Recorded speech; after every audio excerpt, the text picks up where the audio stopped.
રાજકોટના ઉપલેટાનો મોજ નદી પરનો રસ્તો બિસ્માર જોવા મળી રહ્યો છે। રસ્તા પર ખાડાઓ અને તિરાડોને કારણે બાઇક ચાલક પટકાયો હતો। પુલ પર મસ્ત મોટા ખાડાને લીધે સ્ટીયરિંગ પરથી તેમણે કાબુ ગુમાવ્યો હતો। યુવકને પગના ભાગે ઈજા થતા ઉપલેટા સિવિલ ખસેડવામાં આવ્યો છે। હરેશ ભાલે આપણી સાથે ફોન લાઈન પર જોડાઈ ગયા છે। હરેશ, જે રીતે રસ્તાઓ પર ખાડાઓ છે, તિરાડો છે અને જેના કારણે બાઇક ચાલક પટકાયો હતો, શું વિગતો મળે છે?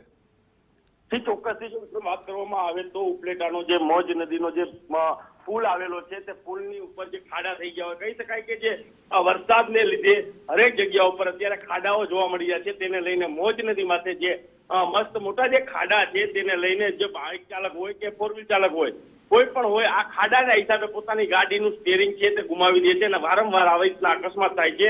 વારંવાર લોકોએ રજૂઆત પણ કરી છે, પરંતુ આ પ્રકારના કોઈ પગલા લેવામાં નથી આવતા। વધુ રજૂઆત થાય તો ખાલી ધૂળ નાખી અને ખાડા પૂરવામાં જ આવે છે, પરંતુ રિપેરિંગ કરવામાં નથી આવતા। હરખી રીતે જેનું કામ છે તે કરવામાં નથી આવતું। તેનો ભોગ છે તે આજુબાજુના ગામડાના જે લોકો છે તે સવારમાં વહેલી સવારે આજુબાજુના ગામમાં જતા હોય ત્યારે આ પ્રકારની ગાડી સ્લીપ થાય છે અને ઘણા લોકોના મોત પણ થાય છે અને ઘણા લોકો ઇજાગ્રસ્ત પણ થાય છે। વારંવાર રજૂઆત છતાં પણ કોઈ કાર્યવાહી થતી નથી। જી બિલકુલ હરેશ, સમગ્ર માહિતી સાથે જોડાવા બદલ આપનો આભાર।